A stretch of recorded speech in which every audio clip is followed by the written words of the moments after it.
Welcome, everybody, to another Rev Talk.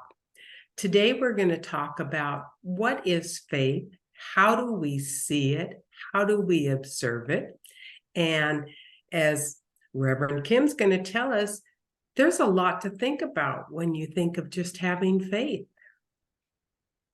Thanks, Reverend Bev. Yay! I know, throw me under the bus. No, I got this. I always get this in my email and I post it. But this one was really, poignant for me today. So I want to read this, and the title of it is "Have a Little Faith."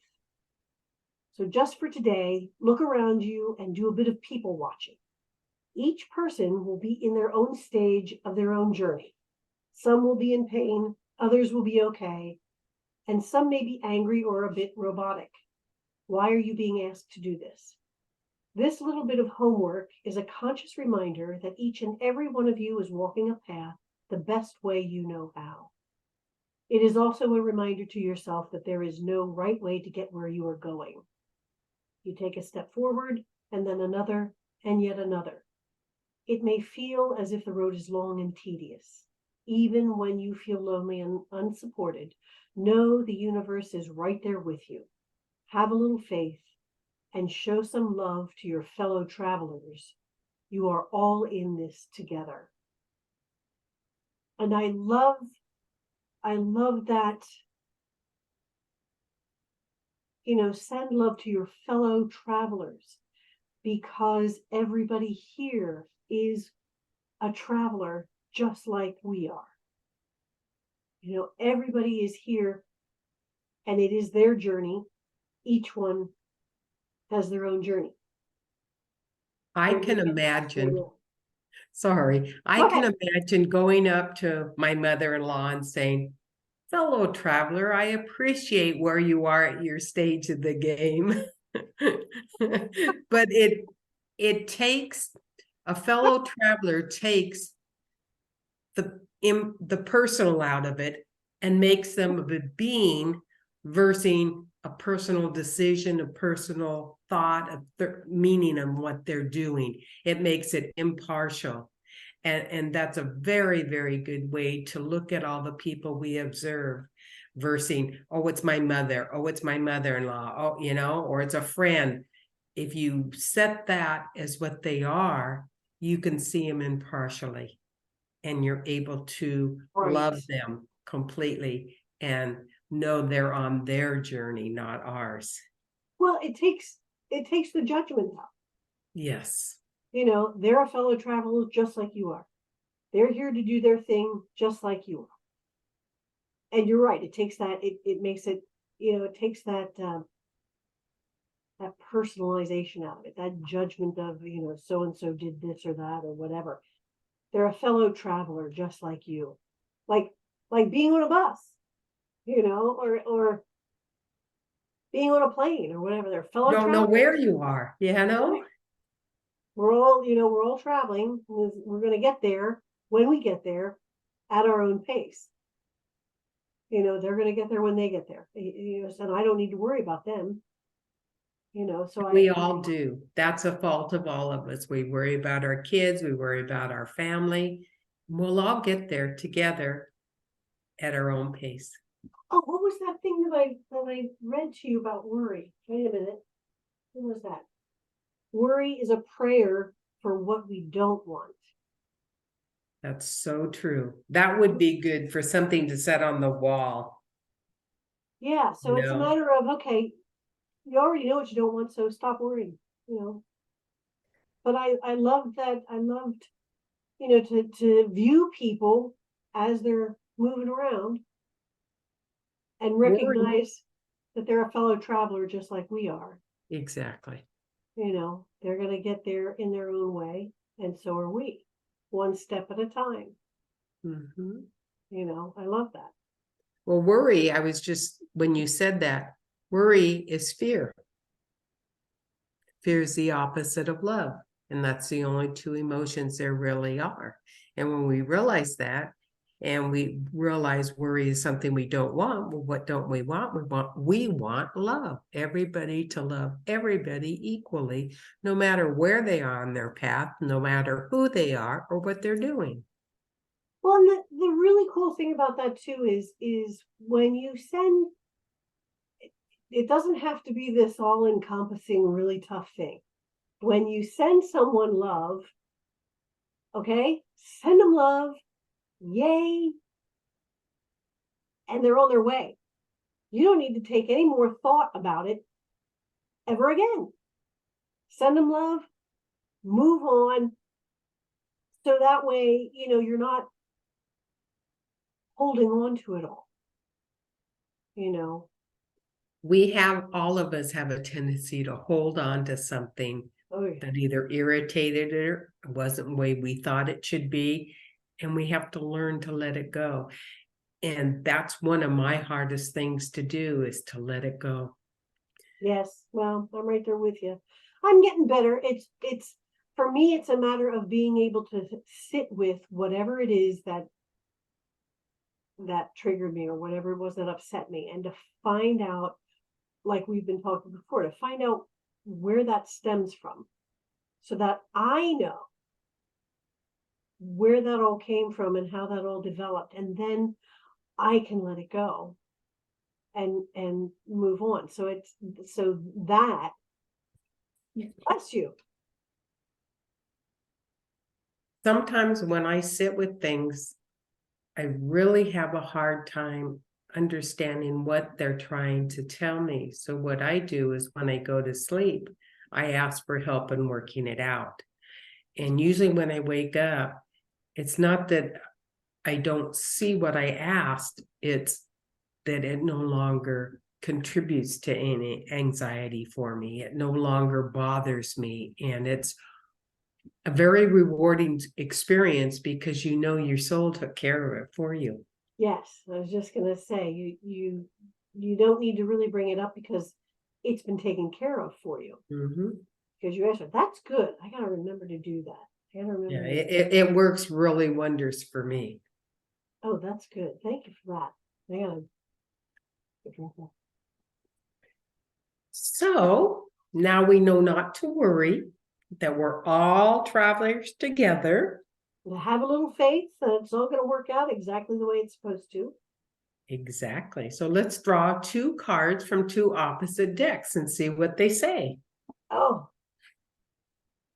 well, they were doing tarot, and I was not.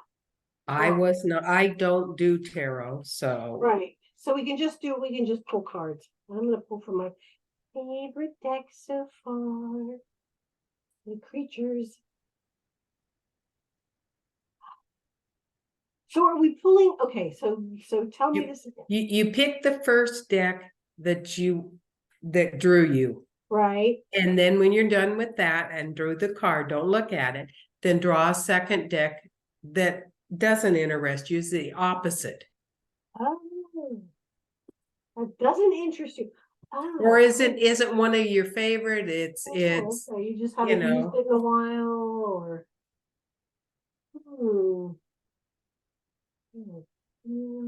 okay. I only have a few here, so it's okay.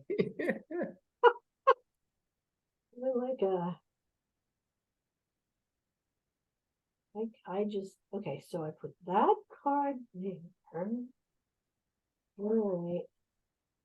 So now I have to take another deck. Is that what you're saying? I gotta find another deck. All right, let's see here. Oh, so many options. So many options. 1, 2. It will be fun to see if they are the opposites. Oh. Oh, my nose is running.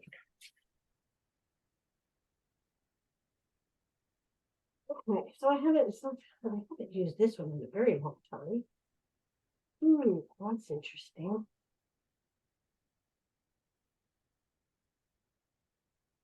There's something. No, sorry.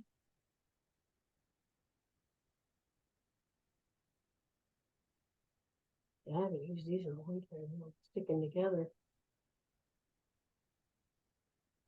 I don't know. I'm always enthralled by the artwork of and the creativity of the people that, design these cards and put that Oh energy yeah, into it. they're so beautiful. There's such a huge amount of respect for them. So, all right, now let's see. I don't know how this is going to work out. I don't think it really matters. We're just gonna. Okay. I'm picking that one. Just because. All right, dearest. So now what do we do? Look at the first card. And what does it tell you? Endings. Ending. Something's ending. Okay, what do you Yes. see in that? Oh my gosh. Well, like we talked before, endings are also beginnings. They're the closing of the door of one Right. thing and opening of another. And so endings may sometimes seem to be very chaotic, and can be, some people, it might be hurtful, it might hurt, it might make you sad, it may make, a lot of things, but to understand that endings have to happen in order for new beginnings to take place, and to fill that space, get rid of, the old and in with the new, kind of. So what's your new card say? My new card says, this one came from the Queen of the Moon Oracle. And this is release. There you go. See, now they're opposite ends of the scepter, but they mean the same thing. Right. Well, yeah. So endings, you have to release as you're into your endings in order for the endings to happen, to release. These are beautiful cards, actually. They are gorgeous. There's all kinds of stuff going on here. This is the waning crescent. I don't know. I mean, I know what it means, but I don't know. Yeah, I mean that fills that hole right there. But it was a beginning and an end all in one. Yes. Well, in order for That's amazing, in two different decks. Yes, and I haven't used that deck in a long. So that was kind of fun. Yes. So what do you have? I drew from the Angel Inspiration deck from Kim Dyer. Yeah. And it's funny because it says, whoops, I can never do this. Be tolerant. Oh, that's good. And this is something I'm working on right now. And the one thing that came to mind to me is I'm trying not to react, but to respond. And if you're tolerant, you will respond. Oh, that's good. And if not, you will react. And it's very, very difficult for me. But then I drew out of Rebecca Campbell's The Rose Oracle. Oh, okay. And it's the wild rose. And it's absolutely gorgeous. So what does And it what say? that shows me is there's never two things the same. A wild rose is always different, either by a petal, a stem, something. There's never two roses the same. So even though you're trying to be tolerant, you'll never have two circumstances the same, so that you've learned it, that you don't react. So to me, it's not the opposite on two decks of cards, but it's showing me it's a continual thing that you always have to work with, because nothing's the same. We're in constant movement. So for everything I react, I have to realize to respond, and there'll be another reaction, little different. And I got to remember, even though it's not the same thing, not to respond. So they're balancing each other out by reaction and response and becoming tolerant. So I thought that was quite bold in what it said, because that's exactly what I'm working on right now. Well, and it's I mean, you can't make this stuff up. It's like That's good. It shows what you need to know right now in this moment. So it doesn't matter which deck you pull from, they're all gonna mesh to give you a story and give you something to think about. I love that. That's beautiful. Yeah. I love that. So yes, So cards do help you. Cards don't insulate you. They help you look at the facts. They help you notice the things you're working on, the things you need to work on without beating it down your head. They right. kind Well, of give you a reprieve from the circumstances. I mean, they're a tool, and they give you something to focus on what it is you're thinking about, and to allow yourself and your intuition to stretch that muscle, to I was stretch just those intuitive muscles by using, the cards. It's a tool. It's not a crutch. exactly. And that's what we've always said. Yes, We yes, are a we have. tool. We are, we use these as tools to help us hone our intuition so that, we know ourselves better. We can move forward. We can release the endings. Yeah. And that's perfect. I love it. These are really good cards. I'll just pull that one out. Yeah. All right, my dear, what do you think? I think we had a very enlightening session. I like this. I like From worry to opposites. this. To having a little faith. Yes, indeed. Faith, trust, Release. let the universe take over. Tolerance of everyone around you as well. Mhm. Your fellow travelers. I love that. That's going to be my new motto. I'm going to say that to somebody and see how they respond. Oh, you have to tell me. You have to tell me how that works. I love that. I have a pizza party Saturday with all the neighborhood. One of the guys owns Papa Murphy Pizza. And so he's sponsoring a end of the summer pizza party. And I said, I want to go. I don't want to go. And they called me and texted me and said, okay, we're going. So I'm going to say, hello, fellow travelers. Nice to meet you. Where are you Oh on my your journey? I love it. That's great. Oh my gosh. You have to text me and let me know how that works out. I don't talk to my neighbors, so it'll be quite interesting to see what happens. I love it. I love it. Oh, so with that, my friend, thank you for joining us for another Rev Talk. We want to remind you always to be gentle with yourself and to be kind to yourself, and to remember that you are unique in all the universe. There will never be another just like you in all of space and time. You are powerful, you are cherished, and you are loved. And without you, the song of the universe would be incomplete. Until next time, my friends, be well.